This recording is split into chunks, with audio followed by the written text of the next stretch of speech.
What is going on, Supra channel? Welcome back to another video.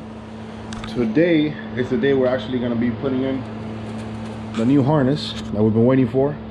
I posted up on Instagram a couple days ago. Sorry for the bad voice. I've been fighting a cold for probably 2 or 3 days now, and I'm kind of getting a little bit over it, but you know, still very congested. So check it out, guys. This is the harness that we've been waiting for. Shout out to Island Boy Wiring, Lando. This thing is exactly how I wanted it. I told him I wanted something very, you know, something that you couldn't see cables, to loom it up as much as you can, you know, as much as black as possible, no wires exposed. AEM Infinity 506 box. Guys, I'm gonna be doing an oil change while the intake is out, because obviously this is what I'm going to be doing now. It's not just, you know, take out cables and put it on. Intake needs to come out because, you know, the majority of the cables are out on the bottom side. And my wiring harness, if you see, it's not run over there. Remember, it's run back here, so it's behind the dash, so it's kind of tricky to get it out. So it's not your typical just swap harness and that's it. It's a little more complex for my, you know, for my setup. So the oil, while its intake is off, I could just replace the filter. And it's got some miles. I want to go back in the dyno, nicely fresh oil. This stuff, guys, it's on back order.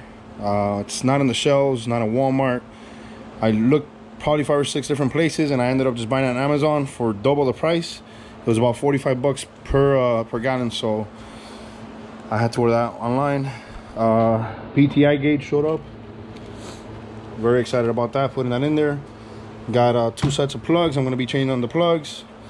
I'm going to gap them at 20. I think Joel, that's what he had luck with on his dyno, and he had no breakup issues. Mine are actually gapped at 16, and the car's not all that great, so definitely going to be gapping it at 20. Lance told me to get this Dakota Digital calibrator for, I think he wants to use this for the traction control. I'm not sure. That's over my head, guys. That's up to him. He's the mastermind behind that, so I'm leaving that up to him. So yeah, guys, I wanted to do this video sorry, so you guys can see kind of like you know, just a small little details before we get back in the dyno, and I am sure this will take care of our problem, because there's literally nothing else here that could go wrong, you know.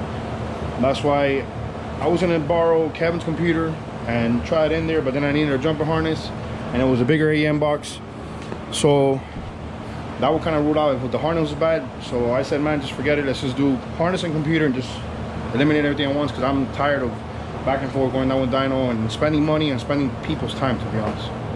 Guys, one more thing, please. If you don't mind, please hit that like button, subscribe to the channel. It really helps out the algorithm and keeps the channel going and keeps the video fresh for new viewers. So guys, I would really appreciate that. I'm trying to grow the channel as much as I can. We're already at 15, almost 1600 subs, and you know, that's awesome, guys. I didn't know the channel was gonna get that big, and I'm actually very, very proud of myself. And it's just helping out, guys. So thank you, guys, always for the support. All right, guys, welcome back to another day, another clip. So last time I was putting out the harness, I didn't record where I'm at so far. So remember, my harness is run through here, not through the place that it normally is. So everything is out already. As far as engine wise, I just got to pull it from inside where the ECU is, and then undo it from the back. It's around the back of the heater core, so it might take a little, you know, wiggling around, and hopefully it doesn't give me a big headache, because I remember putting it in there when the dash was out. So I'm hoping it doesn't take, you know, a crazy amount of time to install, I mean, to pull it out and install a new one, obviously. So yeah, pretty much the old one is almost out. I went ahead and got one of these from Nippon. It was pretty cheap for Black Friday. It was like 150 bucks. This is just the X series wideband, which is not really an upgrade. I already had one but I have the old version, and one of the LEDs is actually out. So I was gonna do away with all the gauges. Obviously this one's coming out because the BTI gauge is gonna go here. That's the old True Boost, and the reason I'm gonna keep this one is because I have a hole made for it in this 97, 98 style panel, and I've been looking for a while and nobody has any. So kind of gave up on the hopes of finding that. So just gonna go with the smaller New York series, and I'll have a wide band here, and then I'll just have the BTI gauge over there, so I don't have this ugly hole over here. And so yeah, so today the goal is to put on the harness, which is right there next to the gas pedal, feeds in through there. Actually try to pull it out this way from the passenger side, so get that side over here, and then from here and we'll pull it out. So hopefully that doesn't give too much work, and we can get on to installing the new one. All right, guys, I'll check back in when I have everything done already. It's gonna be pretty boring just to be recording and pulling cables around.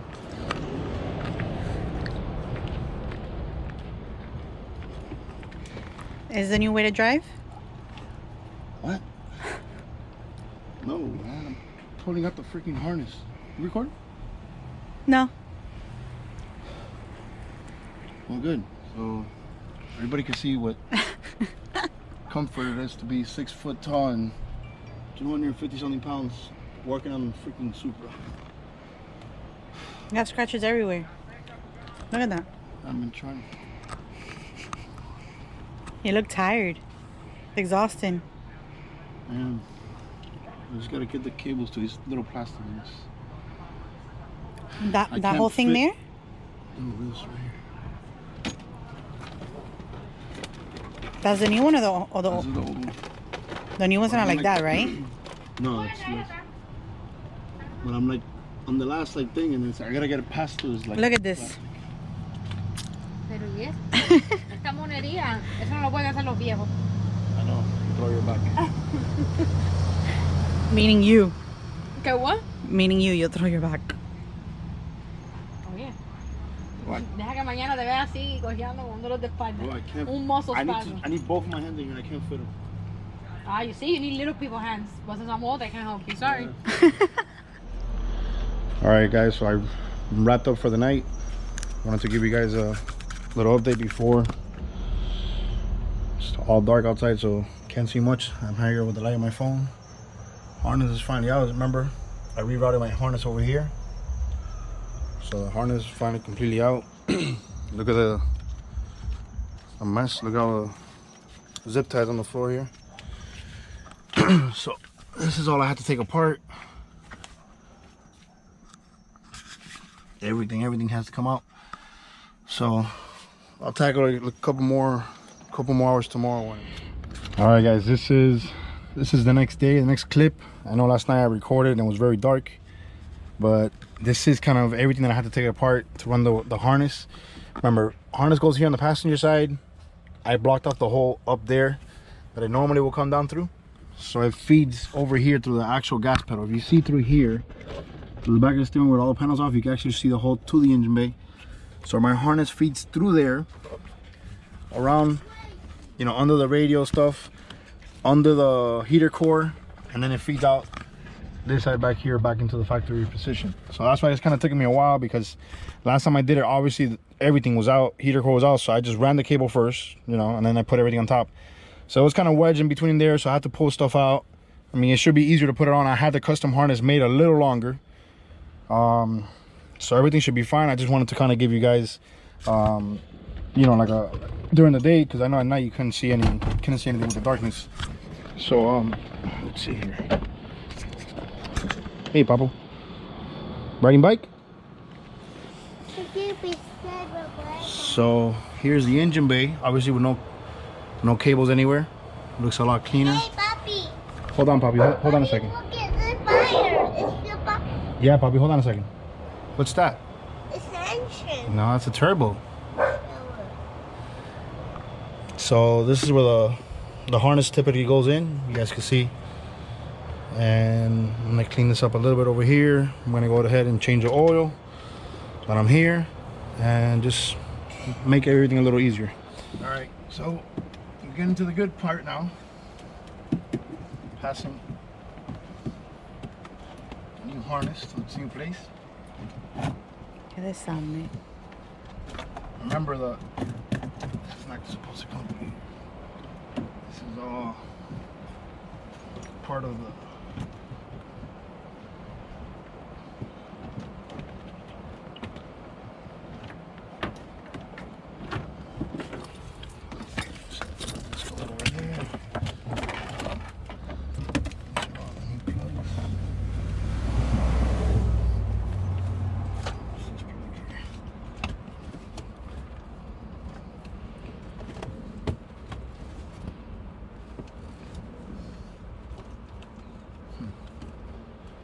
Wouldn't it have been easier to take this off? Crazy. Why? It's like another day's of work. I remember you did it with me.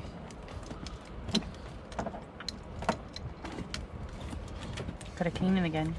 I don't know. It's clean already the way it is.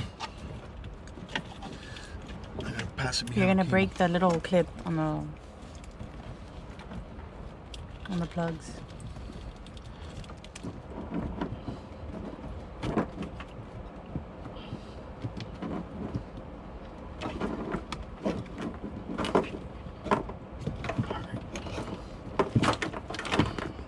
That's gonna be its new home. There. All right. So all the hard work is done already. So it's just pretty much put everything back together now. If you see what I did is run the harness around the bottom of the heater core through the hole here because I have rerouted it. And here's the connection for the AEM. And here's all the accessories, the can gauge, the factory plugs over there, wideband, fans, fuses, everything's here. So now it's just a matter of connecting everything back in. So we're good. Check back in after we put everything back together. All right, guys, welcome back to another clip. Been at this harness install and I guess missed gauges installing for about 4 days now. So got the harness all in already, so you can see here. The only thing I will need to change is the knock sensors. He forgot that I had the Bosch style sensors, so he's coming over in a little bit to change these out. These need to be extended because I actually have them inside the fender and they end up right here, so he made like another piece of harness to extend them over there. And that's it. We should be good. We could put the intake back on, connect everything, and then call Lance so he could drop in a base map to turn it on. In here, so you can see the interior is back together. I put in the new wideband. I wanted to update the gauge to the newer style, the X style, the X series. The BTI gauge is installed. For anyone running the dash rings, it doesn't fit, so I kind of didn't want to go get away from it, so I kind of smoothed out the ring there. You can see. I mean, you know, it's not horrible, but I can live with it, you know. And that's it. Just like I said, just waiting to finish up those two plugs, and waiting for those two plugs to change them, put the intake back on. All right, so here are the old plugs. Pull them out, they all look pretty even. I got Mr. Lando here fixing the two plugs that we need to extend. It's gonna be my new wiring genius from now on. I'm glad I met him. This guy is crazy fast. He's done this thing like if it's the back, he knew exactly what he was gonna do. Cut, snip, snip, done. Nice, man. Yeah, hopefully we'll hit the dyno this week. What's going on, guys? Welcome back to another clip. This is probably, I want to say day number 5 or day number 6. I have lost track. Been working on this little by little, you know, after work. It's just you know, night, it's a little cold, the mosquitoes are out here, and I just kind of call it quits early. But I am finally done with the harness. You know, it's very simple for some, you know, for most of the cars, it's very simple. But remember, here we have to take out the complete intake. My harness is run through back here, guys. So this side is not on the other side, so I have to go through the firewall inside. You know, I'm not gonna bore you with that stuff. I already talked about it in the other clips. I already showed you guys the BTA gauge and everything, how it came out. The only thing I'm waiting for over there to crank her over is for Lance to come over and put in a new base map on the new Infinity. So yeah, guys, it's just I wanted to show you guys how everything came out. I'm very happy with the harness. It's very clean. Lando did these nice connectors over here that you can't even see. That there before I had them like a big loop, but now they're just very tucked in there. Same boo how I had it. the R35 coils with the new harness. Yeah, that's all you can see wiring wise in this car. Anything else is pretty hidden. Most of it sits under the intake. That's where we have to take the intake off, and it just becomes a, you know, more tedious work. Here's the old harness. Don't know what I'm probably gonna end up selling it, but I want to make sure everything's fine. This is one of my spare blocks. Probably gonna end up building that for the GS. So yeah, guys, I'm ready. I got another set of plugs here for the dyno. Got the old AEM in there. Change the oil, new plugs. I'm ready, man. I've been having the car back since what, a year? Yeah, about a year since we got it running after the motor's been built. So if you need a braking period, that's more than enough. It's been running for a year, you know, on wastegate, which is about 20 pounds. You know, big shout out to Jay and the guys from Mill Street. You know, haven't pushed the motor yet, but soon we will. So yeah, guys, with that being said, I just wanted to check in before we hit the dyno. It's gonna be the next video. I don't want to make a crazy long video, but you know, the next one will definitely be the dyno video. So I hope you guys enjoyed it, and I'll see you guys in the next one. Stay tuned. She's finally gonna make power, man. Remember, I've been telling you guys probably for the past year that, you know, it's gonna happen, and you know, it's here. It's gonna happen now. So guys, remember, hit that like button. Let's keep the channel on the algorithm. Keep it going, and subscribe if you haven't done so. Peace out, guys. I'll see you in the next one.